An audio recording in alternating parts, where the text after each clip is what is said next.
Se pensar que só com a função do lateral direito segura o Ferreirinha, já se dá mal de cara. O Ferreirinha, no mano a mano, com qualquer jogador defensivo do Internacional, vai levar vantagem.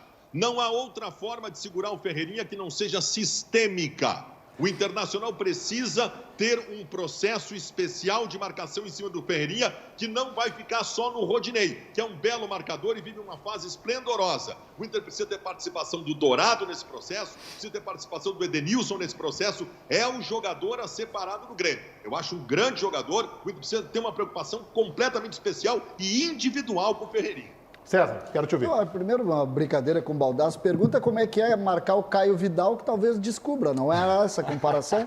Mas tirando isso, eu preciso fazer aqui uma...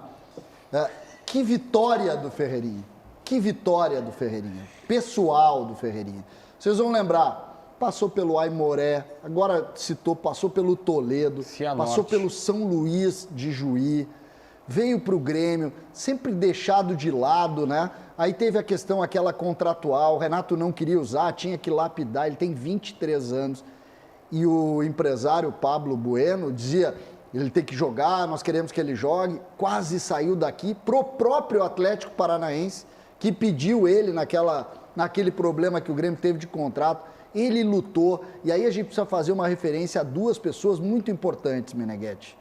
Thiago Gomes, técnico da transição, e Kevin Krieger, dirigente da transição. Por que eu falo isso? Porque imagina a cabeça de um jogador que está envolvido nisso, que não se sabia nem se ia para o Grêmio, tinha processo judicial, tinha um monte de problema, e o jogador vai para a transição e eles mantêm a chama acesa. A chama do jogador acesa lá, trabalhando. Tanto é que quando ele volta da renovação, ele volta numa quinta e joga no sábado.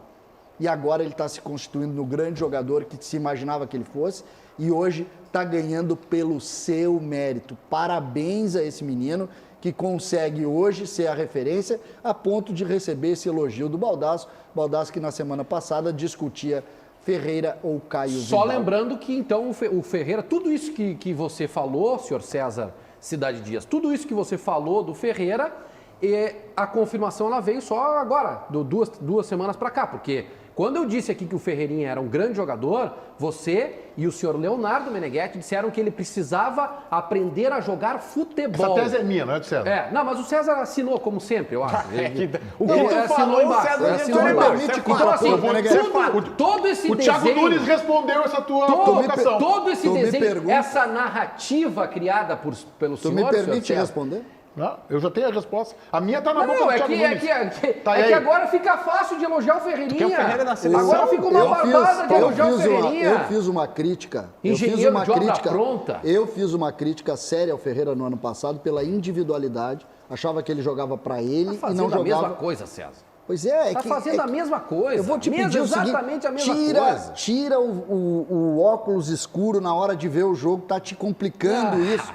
Tira. Ele mudou a relação dele com o time. E eu achei essa provocação que tu fizesse ao Meneghetti, me assusta, porque tu deve ter dormido no último mês. Tu deve ter dormido. O primeiro cara que levanta o tamanho do Ferreira em relação ao time do Grêmio, quem foi? Eu. Não! Foi o Meneghetti que fez isso. Eu disse que o Ferreirinha é o melhor jogador do Grêmio há muito tempo atrás. Mas eu estou com o Thiago Nunes. Quando ele fala o seguinte, ele tem tudo para continuar progredindo. E assim, o Ferreirinha, a crítica que eu fiz a ele, e que eu faço ainda, embora ele esteja demonstrando que ele está deixando de lado isso, é que ele era um guri que jogava bola e não jogava futebol. Ele jogava para ele e não jogava para o time.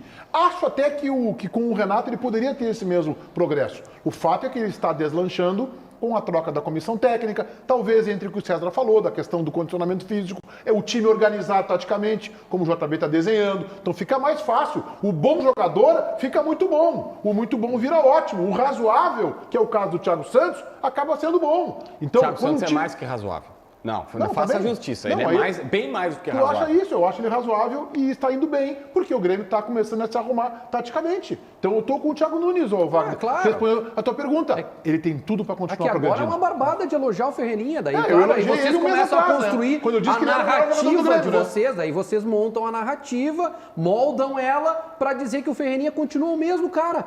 vai para dentro do adversário, finaliza muito bem. Desde sempre ele finaliza. Eu vi um treino do Ferreirinha jogando pelo time de transição, era o mesmo Ferreirinha. Ele exatamente o mesmo Ferreirinha. Só que ele não jogava. Mas o Wagner, tu viu, acho que foi Lanús que ele não passou a bola para ninguém. Foi Lanús? Lá, eu acho que foi vários problemas. Que ele não passou a bola para ninguém, por exemplo. Tinha problemas. Foi um erro pontual, mas isso acontece, ele precisa lapidar. Ele tinha problemas dessa questão individual, era evidente, isso todo mundo via.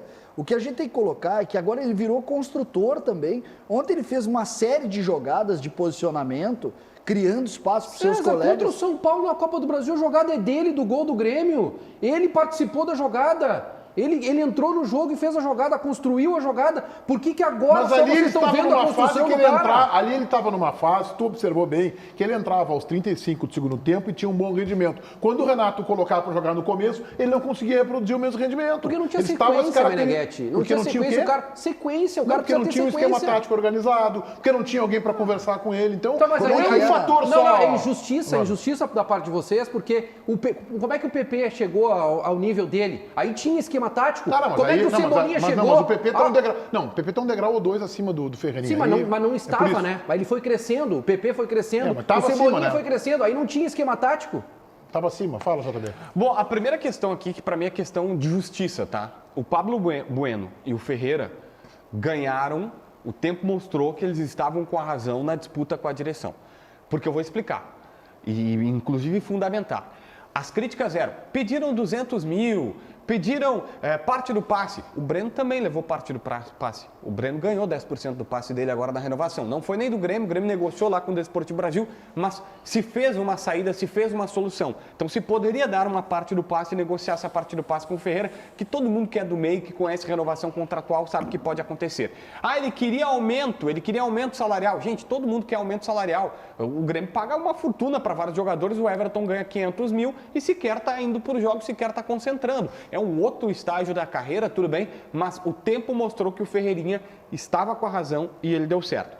Só que aí eu tenho uma preocupação. A multa rescisória na renovação dele ficou em 8 milhões de euros. Tá fora? 50 milhões de reais. Tá fora o quê? Vai ser vendido plenamente pagável. Vou dar um toque da direção. Se o Ferreira continuar assim, chama ele e diz, meu filho, 300 mês para ti, 400 se for o caso, e bota a multa em 30 milhões.